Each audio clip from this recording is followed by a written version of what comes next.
Hey guys, how's it going? Anthony Hendrickson coming to you here with this video. So keep this one kind of short. What it is it's part of this 14-day challenge that I'm doing. A little bit behind schedule, so I'm actually doing 2 days to catch up with the rest of the group. There's a large sized group of people actually doing this challenge with Ray Higdon, the one and only. So we're doing this for the next 14 days, a lot of Facebook Lives and things like that to challenge ourselves, step out of our comfort zone, do things that either we're not doing every day or whatever it may be. So just something different. Hey Vern, what's happening? Thanks for jumping on there.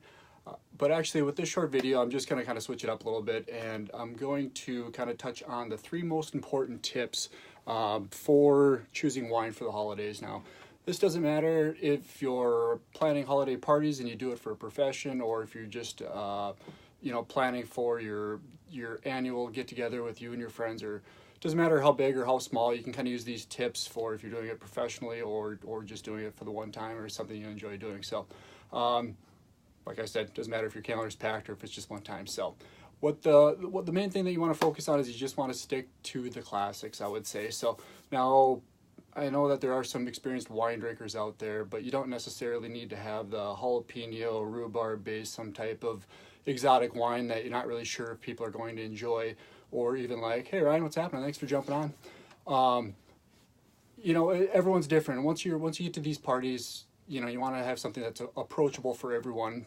Not so exotic. So I would recommend sticking to easier varietals, like possibly like a Merlot, maybe a Pinot Noir if you're looking reds, whites, maybe even like Chardonnay, something like that. Something that's very approachable and you're confident that most of your attendees are actually going to enjoy. The second tip that I would probably go with that, once you're talking approachable wines, would be I would do wines that have some type of a story behind them. Now, you might not be an expert wine drinker or connoisseur, but if you flip the label over, a lot of these wines will actually have the story of a story of the actual vineyard, of the wine, or how it was created, or how it got its name. It's like anything. If you have a story behind it, then it's just going to be that much easier to get people interested. It'll be that much easier for people to actually remember and regurgitate and bring that story up and tell it to their friends at their party. It's like anything in life, or anything that you're trying to teach or trying to learn. You'll want to try to implement some type of story. If you don't have a story, maybe it's a story of someone else's story that you've heard before. You can always, give them credit. What about Welch's? Well, Welch's would work. That's a grape juice, and I assume that a lot of these parties there might be people that can't consume the good grape juice, so Welch's is great too as well. Hey Brent, what's happening? Thanks for jumping on here.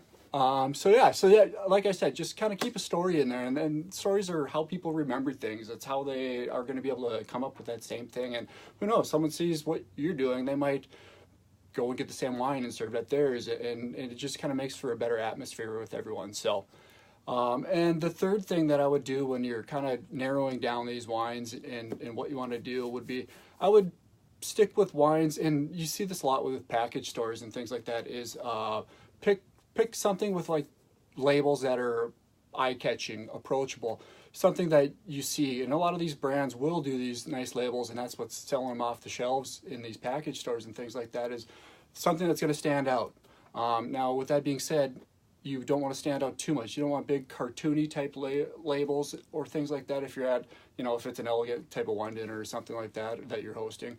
Maybe keep the cartoony ones for in the fridge and just kind of get into those whenever you want something. I mean, it could still be good wine, but maybe not something that you want to display on the mantle as guests are arriving and things like that. So you'll probably want something with more of a sleek label, something that can sit out almost as like a decor as the party's going on, or whatever you want to do. And keep it consistent, keep it classy.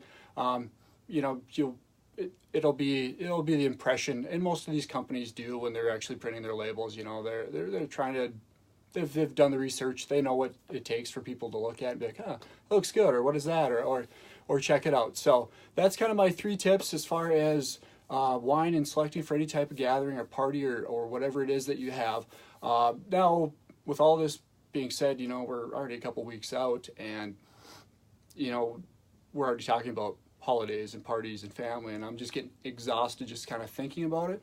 So Also, I want to extend you guys too, or if anyone on here, I'm going to kind of wrap this one up. But if anyone's interested in other tips or suggestions or any type of alternatives to any type of energy or anything like that, I have some stuff for that, but I'm not going to go through it in this video. I'll save that for another one. And then also, I want to just kind of mention, and I did yesterday in my videos as well, is I am taking notes for all this 14-day challenge. So if you're interested in it, want to do it yourself, or just, you know, for your own consumption, let me know. Reach out, personal message me, or comment below, or whatever's easiest, and I can get you any of the notes as we kind of go through this. That way you have a little bit more education or just some know-how as to what we're doing and why, and kind of my point of view. So feel free to share this. You can share it wherever you want, pass it on to a friend, comment, whatever you want to do.